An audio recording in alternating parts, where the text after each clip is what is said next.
Olá pessoal, estamos aqui então para mais um programa Saúde One e hoje o tema é hepatites virais. Estamos em julho e temos a comemoração no dia 28 de julho, a comemoração e conscientização sobre hepatites virais. E aqui eu estou com convidados que me enchem de orgulho porque além de serem pessoas que eu admiro, são pessoas com quem eu já atuei durante mais de uma década, não precisamos falar quanto tempo, mas são pessoas que estiveram do meu lado e hoje que eu estou aposentada, eles que tocam a área em que eu vou apresentar para vocês. Então eu vou ler um pouquinho aqui. A gente está com a enfermeira Mônica Maestre. A Mônica é uma enfermeira sanitarista formada na Unisantos.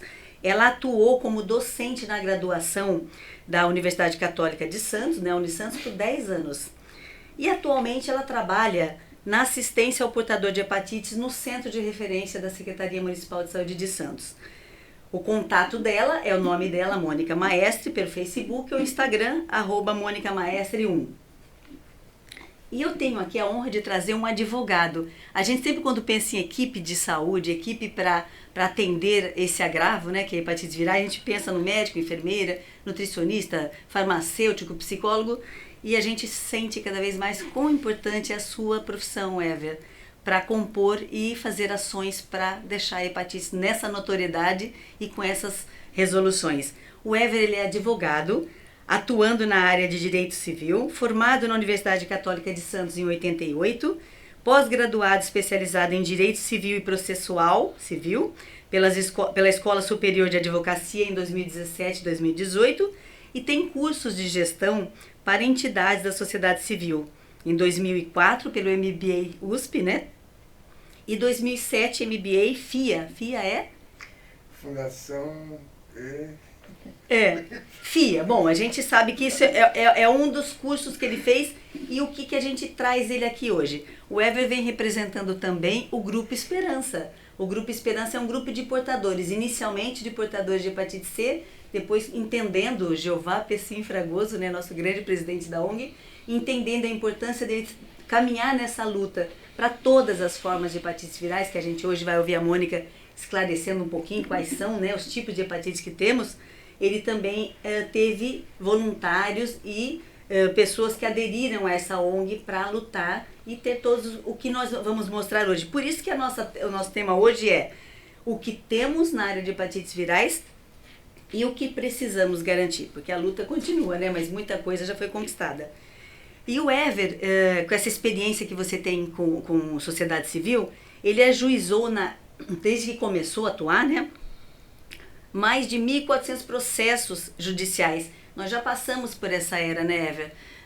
Em 1999 até 2019, foram várias lutas judiciais para conseguir o tratamento que hoje está garantido. Muitas coisas que hoje, quem está entendendo hoje como é que é a assistência às hepatites, a luta foi grande e muitas coisas foram conquistadas com a ajuda da sociedade civil. E claro, com o desejo e a intenção e o investimento dos gestores. Ele como advogado, então, como eu falei, ele já trabalhou em 1.400 processos judiciais, inclusive perante planos de saúde. Ele trabalha junto ao Grupo Esperança, que é o primeiro grupo de apoio aos portadores da Baixada Santista, desde 2001, né, que você atua nesse grupo. E esse Grupo Esperança foi reconhecido pelo Ministério da Saúde, hoje ele é uma referência para o Brasil, né? Então nós já temos a referência do Grupo Esperança com a experiência exitosa da Baixada Santista levada para o nosso Brasil e até para fora dele. Ele também é representante na Ordem dos Advogados, subseção Santos, foi presidente e vice-presidente de 2005 até o momento, atua, né? Associação de Apoio aos Portadores de Enfermidades Crônicas Direito à Vida, tem até um www.direitoavida.org.br, de 2007 a 2011 ele atuou como presidente da diretoria. E na Comissão Municipal de DST, AIDS e Hepatites, Comaides, como representante da OAB nessa comissão, de 2009 a 2011. Riquíssima a sua experiência profissional para nós da área da saúde, é uma raridade ter e é muito necessário. Gente, eu quero muito agradecer a presença de vocês dois. Quero começar falando com a Mônica e, se vocês quiserem já falar alguma coisa, para a gente iniciar. Eu começaria com você, explicando para a gente quais são as hepatites e tudo mais, e depois eu queria que você contasse um pouquinho do histórico do Grupo Esperança para a gente chegar até hoje. Claro. Tá bom? Claro. Pode começar, Mônica. Para entendermos melhor essas infecções, Mônica, eu sugiro assim, que você dê um panorama. É claro que quem está nos assistindo, muita gente já conhece um pouco de hepatites ou já vivenciou como portador, claro que muitos estão curados, né? Mas assim, dizer quais os tipos de hepatite, sintomas de alerta, porque quem nos ouve precisa entender quais são os sintomas para ele sair de casa e procurar um atendimento. E aonde teria esse atendimento, se tem testes, como é que são esses testes. E aí no final a gente vai falar das formas de contágio, sintoma, diagnóstico, eu vou te relembrando. E o monitoramento dessas hepatites, que a Mônica acompanha uma equipe multiprofissional no centro de referência. Então acho que a gente pode caminhar, é muita coisa, né? Aqui eu já botei uma foto para lembrar a campanha que a gente está vivenciando de Julho Amarelo. Então, eu agradeço a oportunidade de falar sobre esse agravo, com o qual eu trabalho, assim, né, há algum tempo, né? Mais de uma década, mas antes, na atenção básica, também nós temos essa interface de na ponta, né, pegar os exames reagentes, né, que eu até aprendi muito com a Márcia aí na questão das sorologias, que é uma parte bem complicada em relação à hepatite B. E agora eu estou na referência que atende as pessoas com a hepatite, né, com a doença hepática, às vezes avançada, que é uma coisa que a gente não quer que aconteça.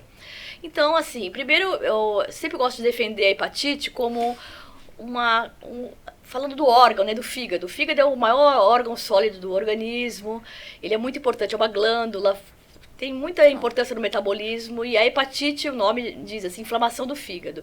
O fígado pode ficar inflamado por causa do álcool, por causa de medicamentos, pela gordura no fígado, que é a esteatose hepática, que é muito comum hoje em dia, né? Então, tudo isso é hepatite. Nós estamos aqui hoje falando sobre as hepatites que são infecto-contagiosas, virais, né? Perfeito. E entre essas, a gente lida mais com as que ficam crônicas, que são a B e a C, a hepatite B e a hepatite C. Tá? A hepatite A, ela pega através de alimentos contaminados, a delta também assim, que só existe lá na região norte do país, então nós vamos nos ater hoje só a hepatite B e a C. São as mais incidentes, são né, mais em todo incidentes o Brasil. E é onde a gente faz o controle e são as que ficam crônicas. Perfeito. Isso. E assim, e os sintomas? O que as pessoas podem se perceber? Porque muita gente associa hepatite aos olhos amarelos, né? E assim, quais são os sintomas que realmente devem nos mover para procurar uma assistência, tentar fazer o diagnóstico? Essa pergunta é importante, assim, mas no geral as hepatites virais são assintomáticas. Olha aí. Né? Isso é legal. Então, essa que a gente fala doença silenciosa. A gente não chega a falar doença, a gente fala uma infecção. Né? Quando a pessoa tem sintomas como a icterícia e outras, né, a prostração e tudo, ela já pode estar com uma doença hepática avançada, né? Ou então, uma fase aguda que aí ela é resolvida. Então, o mais importante é fazer o exame, né, o teste que a gente vai falar depois, porque realmente é silenciosa. Os sintomas são muito subjetivos, um cansaço, às vezes um desânimo, não tem dor, né, porque o fígado não dói. Então, às vezes a pessoa associa alguma coisa, mas não, se não fizer o teste, não vai saber. Difícil então, mais as importante pessoas suspeitarem, né, Mônica? É uma doença silenciosa. Né? É difícil até, eu creio, para os profissionais fazerem o diagnóstico, né? Sim. Porque com esses sintomas genéricos, as pessoas às vezes não ficam alertas. Tudo o que a gente não quer é o que acontecia antigamente, né? Desde o início dos anos 2000, que começou o ambulatório aqui na região da Baixada Santista toda, em várias cidades, as pessoas só iam quando estavam com as enzimas hepáticas alteradas, com a doença. Mesmo que não tivesse ictérico, mas faziam Ou vindo exame, de banco de sangue. Mesmo que não tivesse feito o teste ainda e nem tivesse sintomas, mas ia ver as enzimas do fígado, TGO, TGP. Muitas pessoas hoje em dia sabem isso, dá um Google, né? A pessoa se cuida hoje em dia. Estava aquilo alterado. Então será que é hepatite? Então, isso é tudo que a gente não quer. A gente quer que faça o teste de sorologia para ver se tem o vírus antes de serem alteradas as enzimas hepáticas, que aí já é uma doença do fígado. Então, eu gostaria de Claro, dar um testemunho claro. com relação exatamente a isso. Porque eu nunca tive sintoma nenhum. Eu fui fazer um exame... Nem cansaço, assim? Nada, absolutamente nada. Olha, Fui fazer um exame não é cardiológico, costumeiro. eu tinha parado de fumar. Tá. E aí o médico, cardiologista, pediu uma série de exames, dentre os quais o TGO e o TGP apresentaram alterações significativas.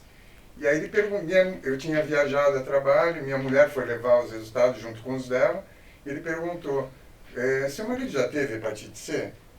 Aí ela falou, não, acho que não, nunca soube de nada. E aí mandou fazer um PCR e deu o resultado. Não, primeiro mandou fazer o anti-HCV, né? Tá. E aí deu o reagente, e aí eu fui encaminhado para o infectologista e descobri, mas eu nunca tinha apresentado nenhum tipo de sintoma. E era uma época difícil que ainda tinha pouca coisa para ser feita, a luta era grande, né? Né? Foi um medicação. pavor quando eu descobri. Em que ano foi? Foi no ano de 2001. Então. Mas... no comecinho de 2001, foi quando eu conheci o Grupo Esperança. Por incrível que pareça, tinha comentado com a minha mãe, com a minha irmã, que estava com hepatite e tal, e passou uma reportagem do Grupo Esperança atuando. Minha irmã viu, pegou o telefone do Jeová, liguei para o Grupo Esperança e o Jeová, daquele jeito, né? Que acolhedor, conhece, acolhedor.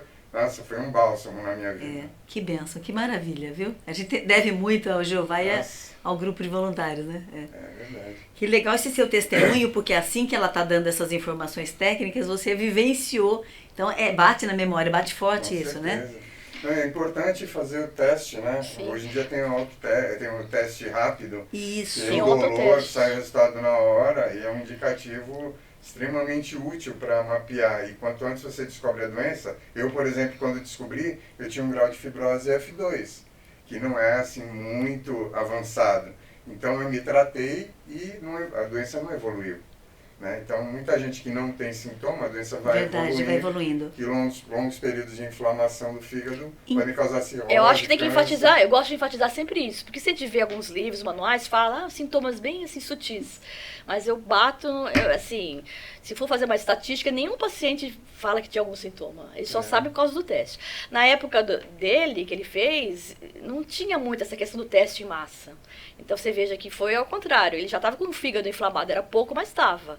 Porque as enzimas hepáticas foram alteradas. Hoje em dia, não, as pessoas nem já fazem o teste e às vezes vai ver as enzimas nem estão alteradas ainda. Certo. Já pega antes, então a pessoa nem chega a ficar um F1, F2, né?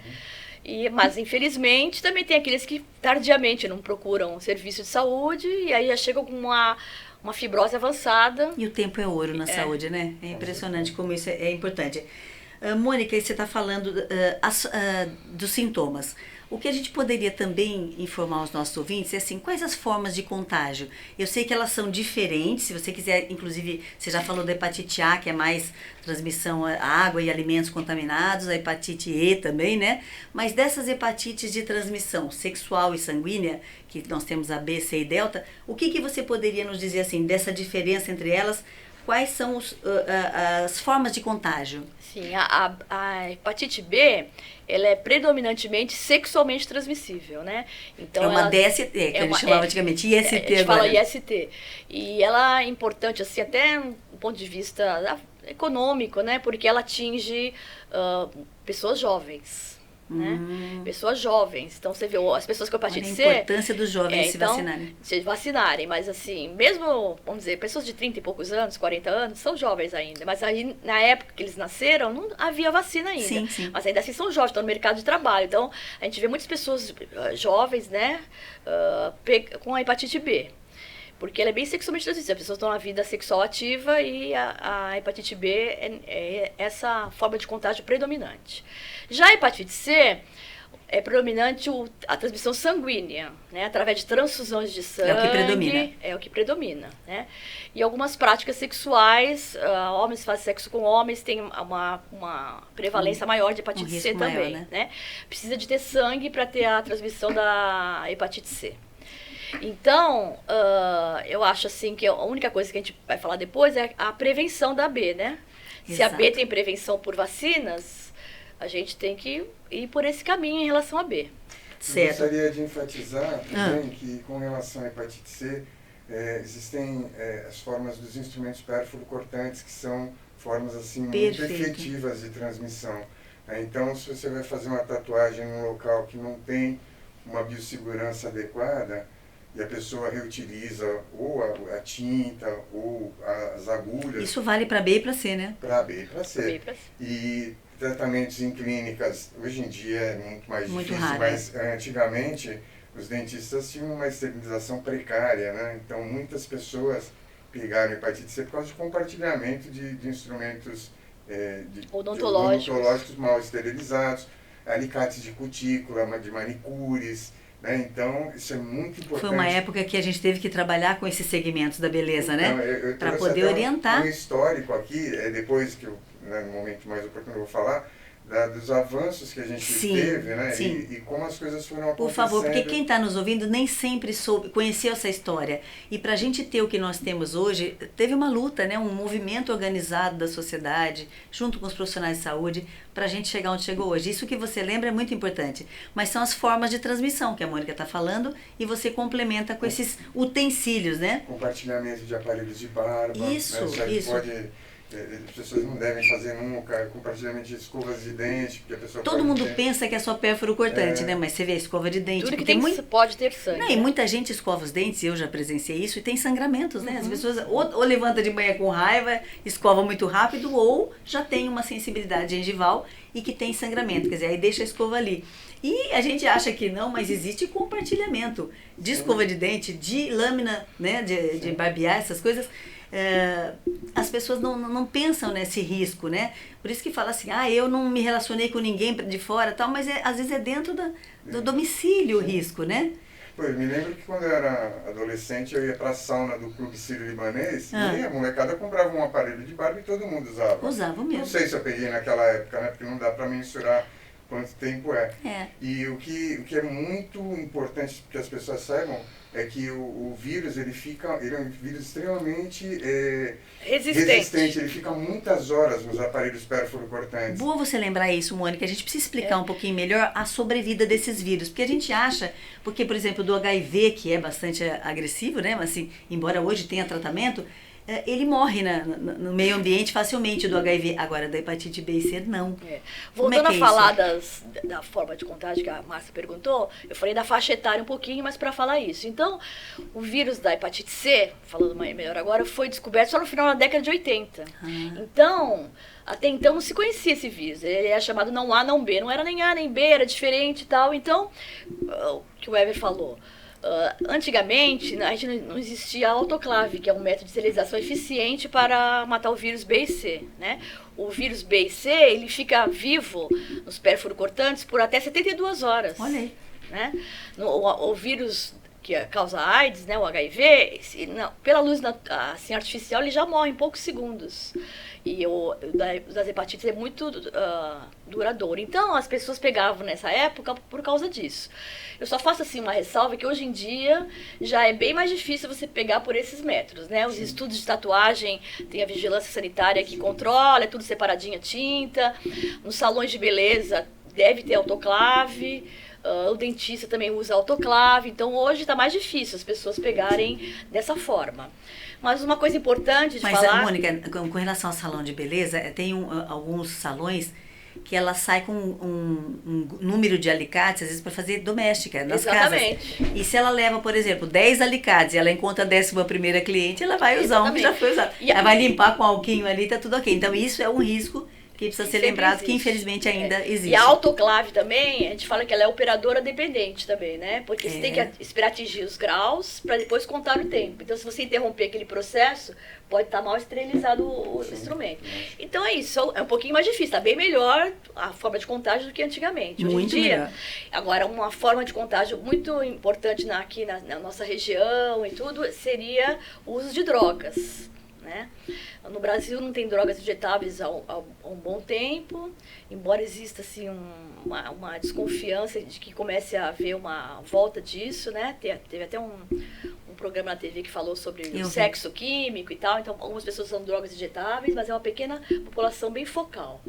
Mas é muito comum aqui na Baixada Santista o uso inalatório das drogas. E o compartilhamento. E o compartilhamento dos canudinhos para inalação de cocaína, por exemplo. Perfeito. Então, a mucosa nasal é muito vascularizada e mesmo que você não veja o sangue, ele está lá, células sanguíneas, assim, uma secreção rósea, mas tem sangue lá, hemácias, então você pode transmitir. E o vírus resistente que é? Resistente. Está vivo. Então, as pessoas está viável, né, que se contaminam recentemente, hoje em dia, pode ser por essa forma, né?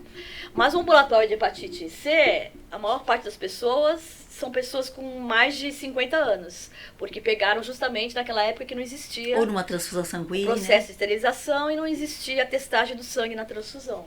É por isso mesmo que é muito importante, em razão dessas pessoas terem praticado alguma conduta dessas no passado, né, num consultório que não tivesse uma esterilização, um alicate de cutícula também mal esterilizado, que façam teste, porque não tem sintoma. Perfeito. E ela pode a grande saída é testar. Testagem é tudo de bom. É a nossa grande arma, né? Verdade, Eva. Tem mais alguma coisa que você lembre para nos contar sobre essas formas de contágio? Alguma lembrança? Não, então você falou dos tipos de hepatite, a gente falou da delta, né? A delta é uma que existe só na região norte do país e ela só existe junto com a B, com infecção com a B.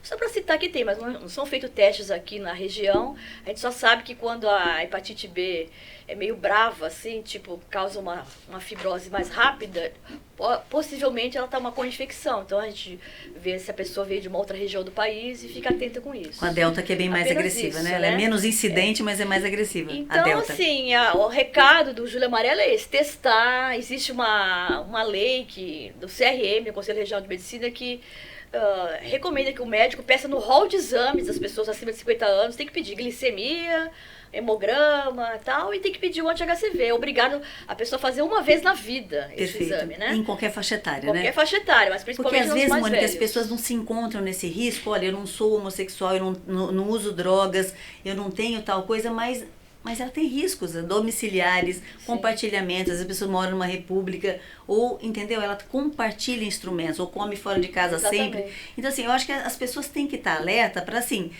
às vezes ela pega um padrão de comportamento que ela não se inclui e ela acha que não tem risco por isso. Exato. Então, infelizmente, os vírus são muito democráticos, né? Infelizmente. E, assim, para diagnóstico, nós temos os testes, que sejam os rápidos e o convencional, e isso é ofertado pelo SUS, Mônica? Sim, a testagem hoje aumentou muito a quantidade, na última década, né, da testagem para hepatite B e hepatite C, o teste rápido, que é feito só com um furinho no dedo, e você em 20 minutos tenha o resultado. Então esse seria o exame de triagem, né?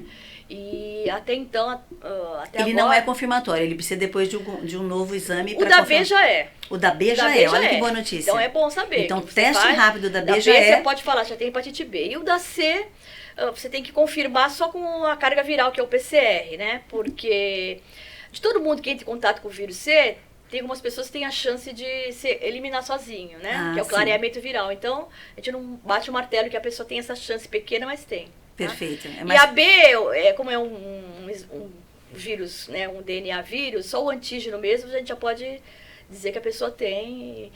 E assim, a B é uma infecção que não tem cura, né?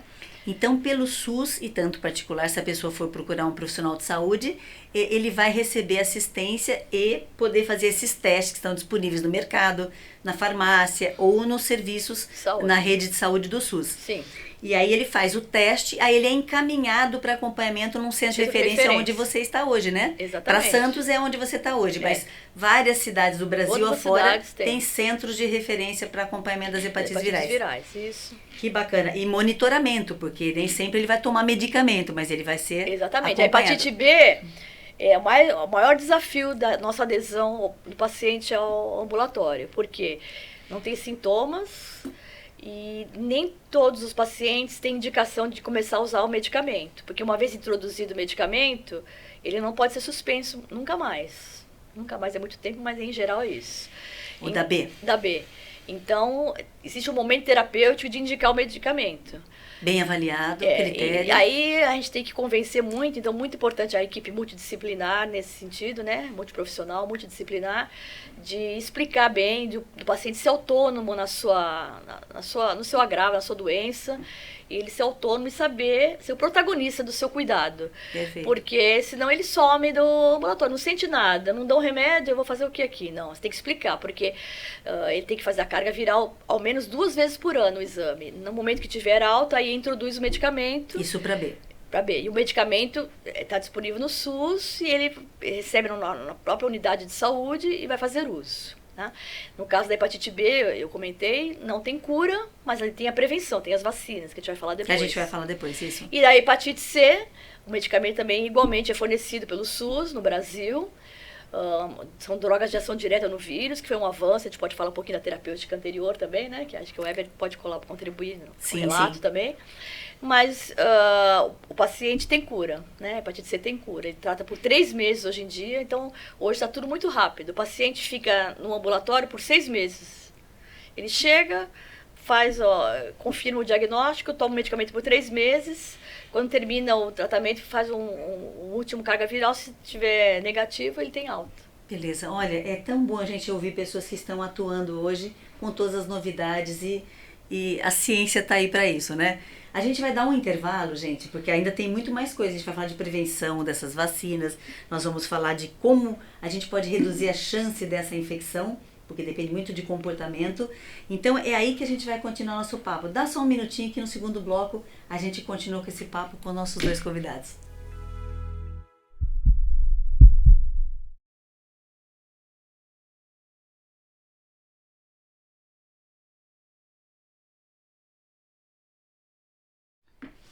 E continuando aqui nossa entrevista com 2 especialistas da área de hepatites virais, o nosso Ever, que é advogado e também compôs o Grupo Esperança, e a Mônica Maestre, que é enfermeira do Centro de Referência em Hepatites Virais. A Mônica vinha falando como é que está hoje a identificação dos vírus, principalmente os mais incidentes no nosso meio, que é a hepatite B e a hepatite C. E ela falou dos testes. Agora eu queria um pouquinho, Ever, a tua contribuição, que é histórica. Eu acho que se a gente pode usar a palavra histórica, é a sua contribuição. Eu queria que você contasse um pouquinho como é que foi o surgimento do Grupo Esperança e o que você vivenciou. Porque calhou de ser também o momento em que eu profissionalmente fui incumbida pela Secretaria Municipal de Saúde de trabalhar, de montar o programa de hepatites. Porque o Davi Capistrano, ele já tinha essa visão. Ele sabia que hepatite era uma preocupação desse século. E aí ele queria que não só a vigilância fosse eficiente, a gente notificasse os casos, como a gente tivesse uma rede pública aberta para receber esses casos, que até então só vinham de banco de sangue, né, quando eram testados. Então a gente ainda não tinha uma busca ativa, os próprios profissionais de saúde não entendiam muito bem como é que fazia, os profissionais médicos, enfermeiros conheciam mais hepatite A e hepatite B, como você bem disse, a não B, que era a C, ainda estava sendo descoberta. Então assim, a gente já passou por momentos importantes que esse histórico que a gente gostaria de fazer com você. Aqui a gente já tem umas fotos para matar a saudade do Jeová, que é o presidente do Grupo Esperança. Aqui eu estou com a Norma Farias, né, da Secretaria de Estado. Aqui a gente está na Beneficência Portuguesa, num dos inúmeros encontros que a gente fez. Pode começar a falar, a palavra é toda sua, Ever. Então, o Grupo Esperança ele surgiu no ano de 1999, exatamente porque o Jeová já tinha tido o diagnóstico de hepatite não A, não B, há uns anos atrás, e começou a apresentar alguns agravamentos da saúde, né? Ele acabou tendo cirrose e ele procurou o Evaldo Stanislau, que é um infectologista.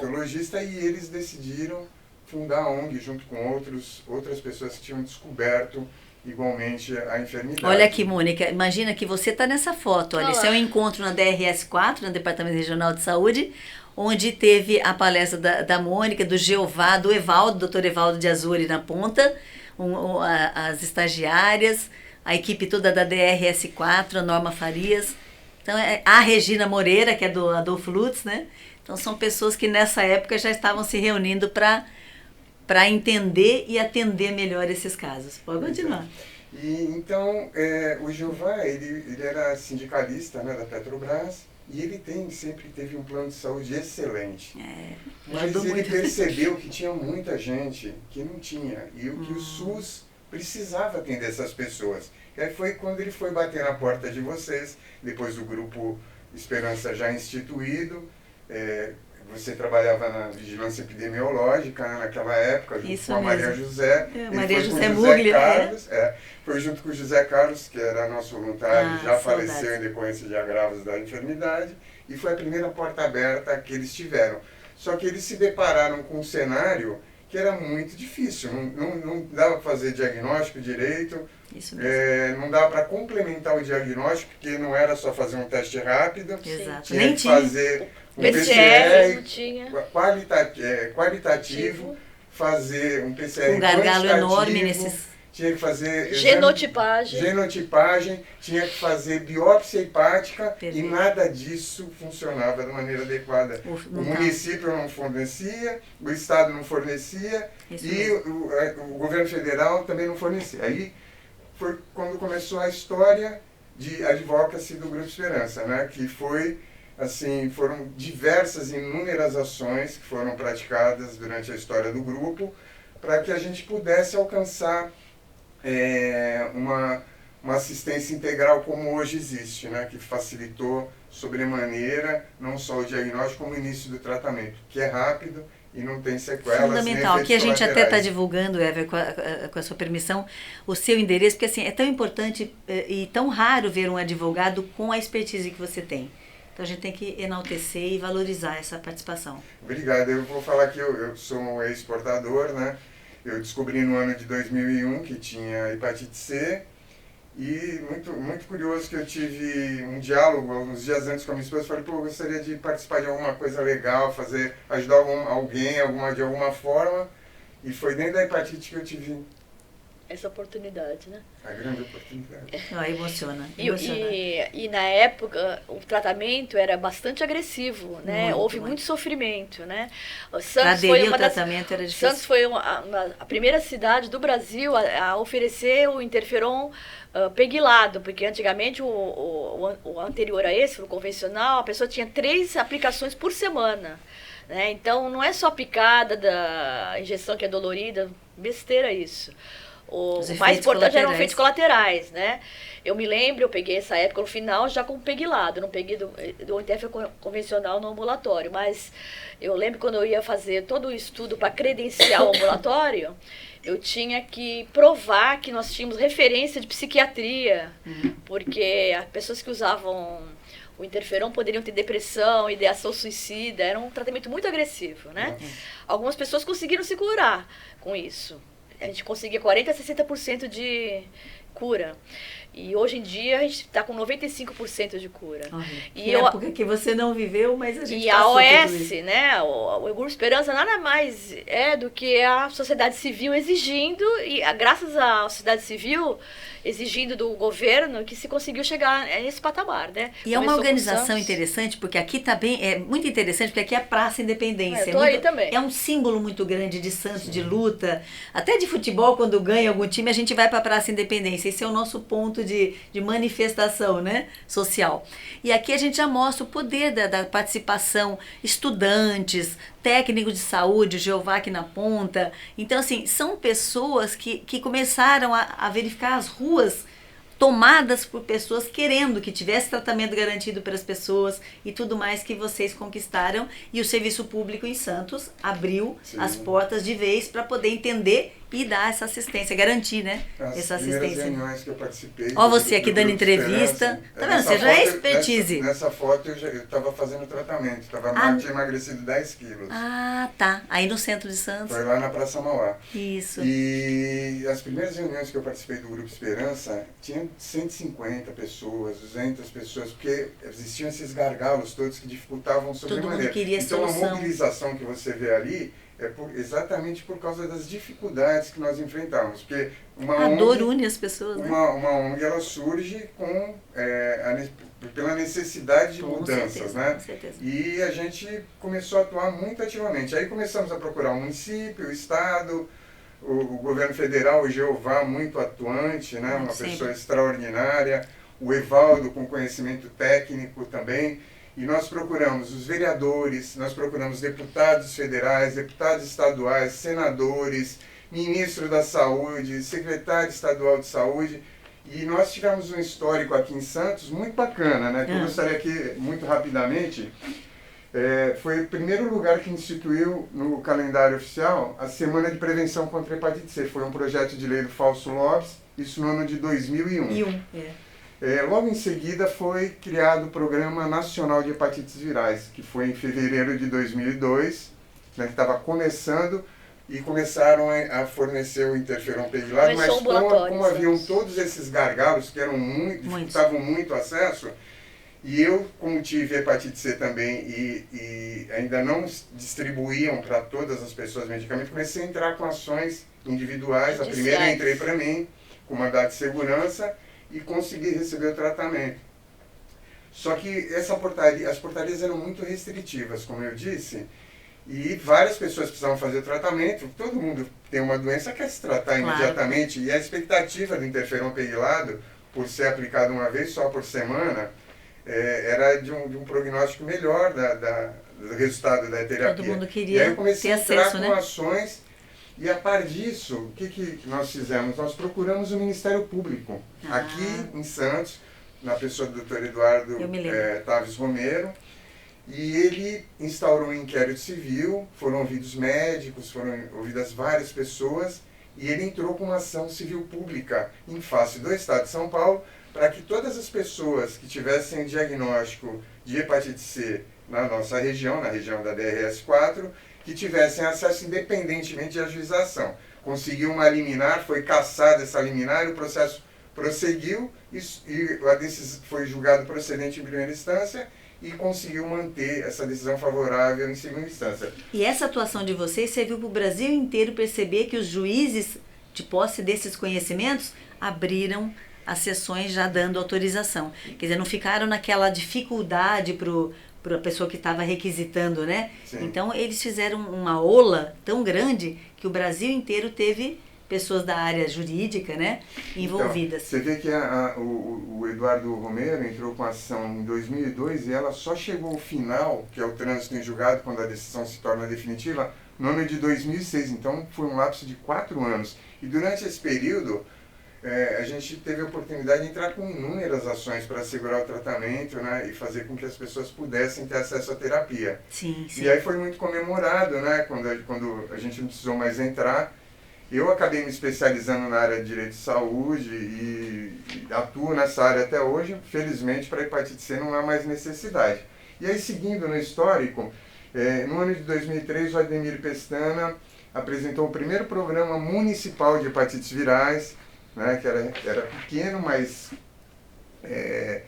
foi contemplativo para que o município abrisse as campanhas, né, municipais, para que você pudesse trabalhar, né? Na verdade, a gente já atuava desde 99, viu? Mas aí, com a força jurídica, né? A saúde caminha tecnicamente, exatamente, mas com a força política, ela tem visibilidade maior. Aí, no ano de 2004, foi incluída a hepatopatia grave como critério para isenção de imposto de renda para quem tivesse. Um amparo, né, para os portadores. E aí você estava falando sobre os salões de beleza, né? No ano de 2005, de autoria do Paulo Barbosa, não do Paulo Alexandre, do pai dele, foi alterado o Código de Posturas do município para permitir que as pessoas pudessem levar aparelhos individuais para os salões de beleza. Isso. E houve uma resistência muito grande na época, porque as pessoas falam, não, nós não somos os algozes. Não era isso que a gente estava querendo. Estava querendo mostrar, inclusive, para quem trabalhava na área, que eles precisavam se inteirar, precisavam mudar as condutas, e tinha que ter dentro do salãozinho uma plaquinha dizendo assim, você pode levar o seu alicate. E aí acabamos fazendo uma campanha com o Giovanni do vôlei, ele fez gratuitamente pra gente, foi veiculado na televisão, foi muito bacana. E nessa época, eu junto com o Dr. Marco Antônio Barbosa, que é o infectologista da Vigilância à época, a gente percorria os salões fazendo a divulgação disso. O porquê que tinha que testar as pessoas, o porquê que a gente tinha que vacinar os profissionais de saúde e o porquê que tinha que garantir que a pessoa levasse, né, o seu alicate. Então a gente fazia isso, fazia inúmeras reuniões com donos de salão, donos de tatuagem, de gabinete de tatuagem. Tava na atenção básica nessa época, eu lembro. Isso tudo a gente fez. Tá na lei, tá na beleza. Tá na lei, tá beleza. Foi quando a gente lançou o programa Tá na Lei, tá beleza, que foi um sucesso. E você apresentou, acho que a nível nacional também, Isso. A gente foi convidado. Jeová e eu fomos para Brasília na época para conversar com as pessoas. Porque é isso que você falou. Às vezes uma coisa tão doméstica a gente não dá tanto valor. E ela serviu de experiência exitosa para o Brasil inteiro. Perceber o quanto a gente tinha que trabalhar a saúde com esse segmento da beleza. Depois disso, foram incluídos a política de prevenção no ano de 2005 para pessoas portadoras de hepatites virais. E aí você falou assim, o Julho Amarelo, né, que nós estamos comemorando aqui. Santos foi a primeira cidade do Brasil que apresentou um projeto de lei para que fosse instituído no calendário oficial do município o Julho Amarelo. Fui eu quem redigiu, eu trabalhava com o Evaldo Stanislau, que é o nosso diretor técnico, e era vereador na época, né? E foi muito bacana que ela foi promulgada e tem como data o dia do meu aniversário, dia 25 de março. Ah, olha aí. Então, instituiu no calendário do município de Santos o Julho Amarelo. O Evaldo também apresentou, eu também fui, felizmente, né? Eu falo assim, com muita alegria. Olha aqui na Assembleia Legislativa. Sabe, esse dia foi um evento que ocorreu, que o Grupo Esperança foi homenageado pela Maria Lúcia Prandi. Ah, tá. Deputada. E essa aqui do canto é a Lúcia, não é? A Kátia. A Kátia, isso. Kátia, lembro bem dela. A Yuki. A Yuki. A Joedna. Joedna, tá. E... A Daíra, essa do meio?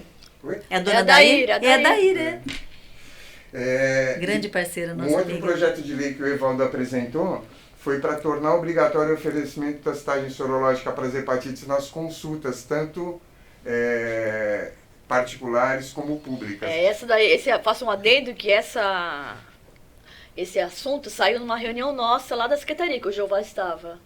Entendeu? Aí estava eu, o Jeová, nós que passamos para o Evaldo, porque ele era vereador. Mas essa lei, infelizmente, é uma lei que pegou pouco, né? Assim, as pessoas, mas eu sempre falo nela, porque muitas vezes a gente pega... mas você não é a médica, né?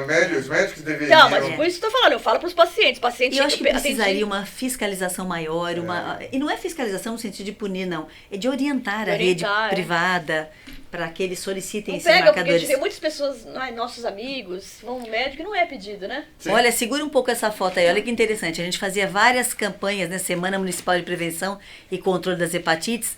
Aí o Evaldo, mocinho na beirada, o Jeová, né, no meio, o Dr. Ricardo Aiden, que era o coordenador de IST/AIDS da época, né?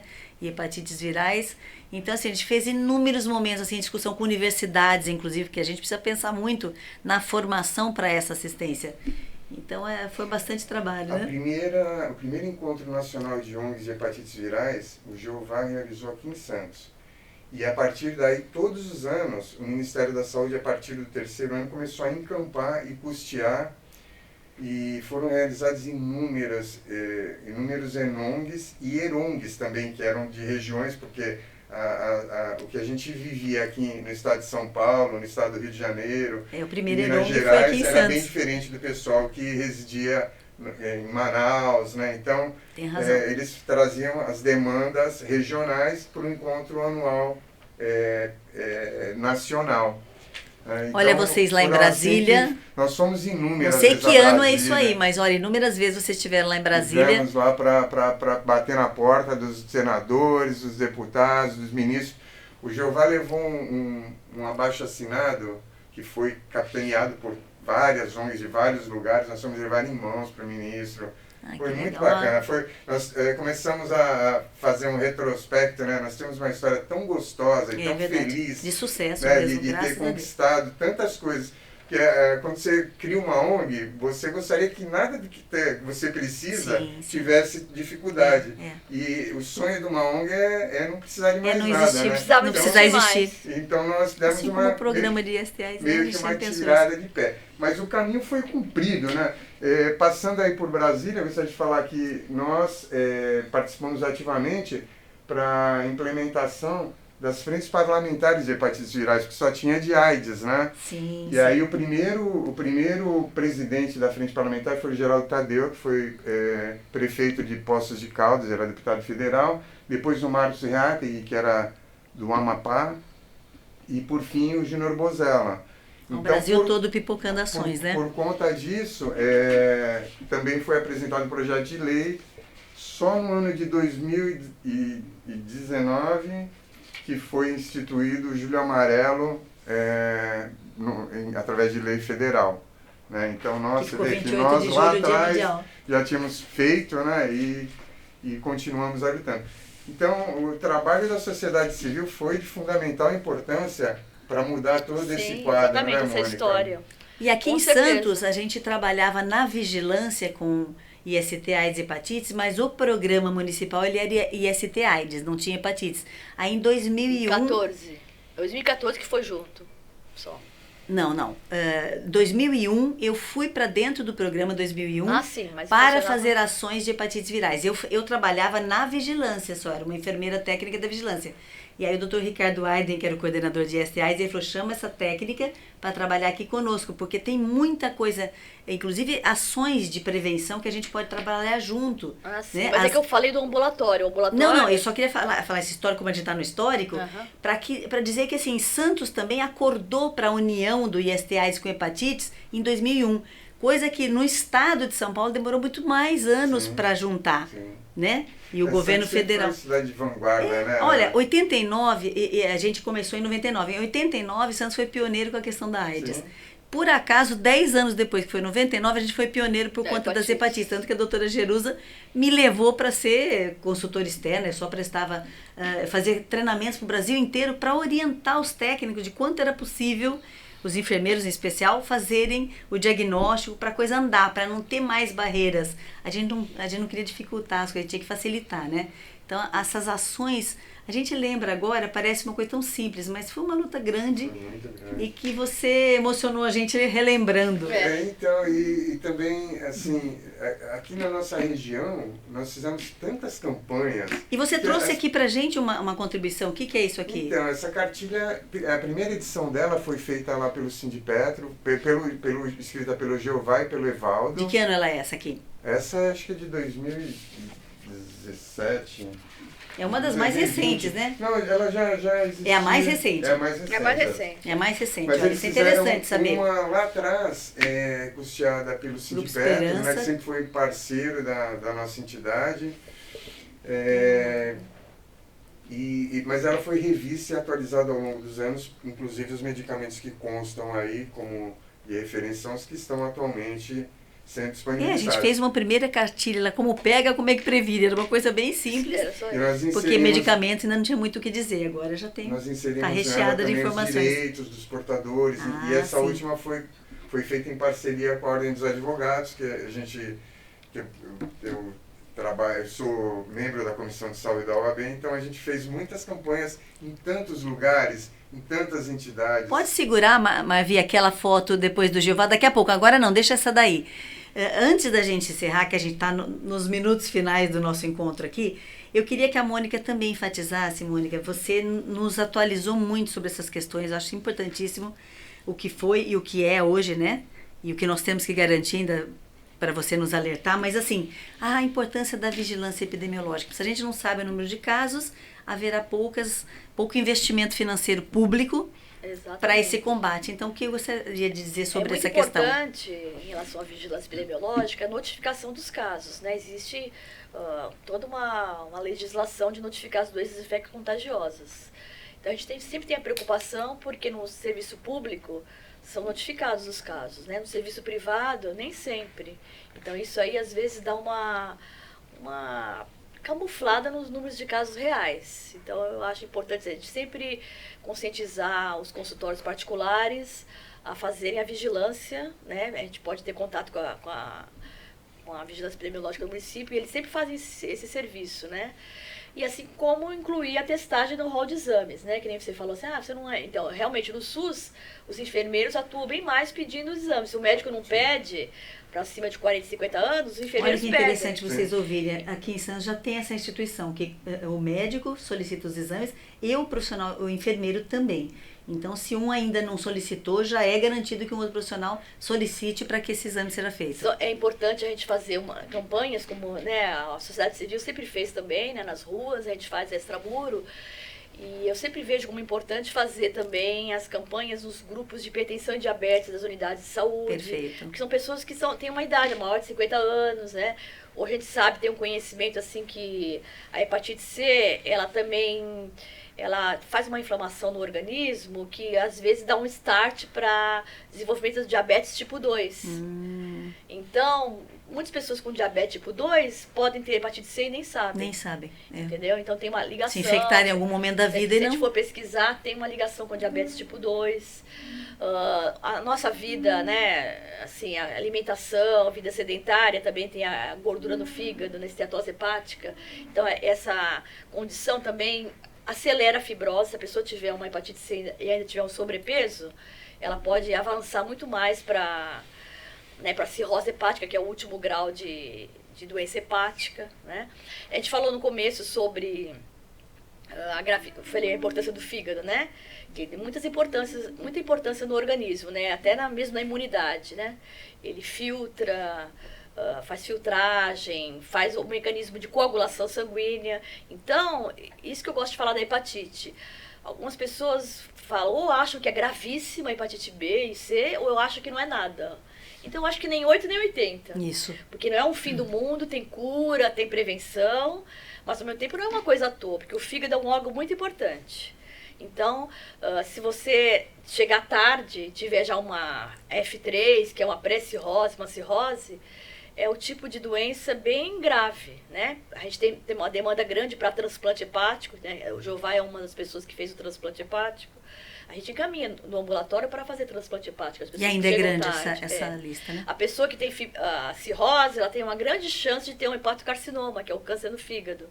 Né? Quando eu comecei a aprender hepatite, eu achava, uma vez ou outra pode ter. Aí eu vejo que é muito mais muito frequente comum, do que você muito comum do que eu imaginava. A pessoa com cirrose, ela passa uns anos, ela aparece. E o SUS garante esses tratamentos todos em qualquer estágio da doença. E mesmo que tenha um câncer no fígado, dá para retirar o tumor e ter uma sobrevida, não quer dizer que vai a óbito. Então, a gente sempre tem chance de tudo. Mas, assim, o que eu gosto de enfatizar é isso. Tem que fazer o teste uma vez na vida. E qualquer pessoa acima de 40, 50 anos tem que fazer uma vez na vida o teste. Perfeito. Essa é uma mensagem que a gente vai bater. Faz o tratamento e fica curado, né? Chegando tarde, tem a doença hepática. E aí a pessoa vai ficar dependente do ambulatório para sempre, né? E aí é um custo para o SUS também, porque um ambulatório com pessoas hepatopatas é de alto custo. Faz ultrassom a cada 6 meses, ressonância magnética uma vez por ano, exame sempre. Então, um custo para o SUS. Claro. Muito melhor você fazer a prevenção e o diagnóstico precoce. Até por isso mesmo, né? E a vacina, né, Mônica? Acho que pra gente encerrar, tinha que lembrar as pessoas que existe vacina contra hepatite A e contra hepatite B. Sim. E que, assim, pelo que eu estava lendo, assim, em 2023, a cobertura da B era maior. A cobertura da hepatite B da vacina era de 88,8%, da hepatite A, 87,2%. A hepatite C não tem vacina, mas existem inúmeras ações de prevenção para você não se infectar. Também. E cura, com certeza. O tratamento já está garantido pelo SUS, como você disse.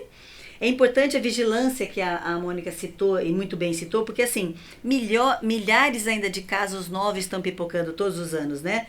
E a coleta e análise desses casos vai levar a direcionar políticas públicas mais eficazes. Porque uma cidade ou um estado que tenha número X de notificações é uma prioridade. Se tem muito mais que isso, a prioridade é maior. Então, para que haja investimento público, tem que notificar. Então, quando os consultórios particulares ou algum serviço público esquece de notificar um caso ou outro, é muito oneroso isso, porque está levando em prejuízo o investimento dos gestores, para que haja um enfrentamento adequado. Como ela falou, se for ainda para casos mais avançados que peguem mais tardiamente, o custo cada vez mais alto. Exatamente, até porque os pacientes do serviço privado, eles vão usar o medicamento fornecido pelo SUS. Sim. Então, sim. Mas quantos pacientes tem? Número X. Mas aí a gente vai pedir a medicação a partir das notificações, né? E todo mundo, mesmo que passa no serviço privado, vai pegar o medicamento no SUS, que o Brasil fornece o tratamento integral. No início, quando foram instituídas as novas medicações, que são de alto custo, e as drogas de ação direta no vírus, que tem essa chance altíssima de cura, havia judicialização também, porque só tratava-se as pessoas mais graves, F3 e F4. Então, as pessoas F1, F2 queriam se tratar como sempre. Genótipo também, né? genótipo.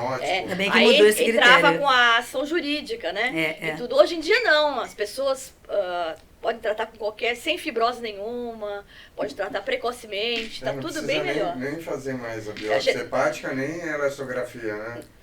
Nem elastografia, para ter acesso, né? Para ter acesso não precisa mais fazer elastografia. E nem precisa fazer mais genotipagem, porque os medicamentos mais modernos são pangenotípicos, tratam todos os genótipos. Olha que boa notícia. Marvel, eu vou pedir para você passando aqui, enquanto a gente está terminando, minutos finais.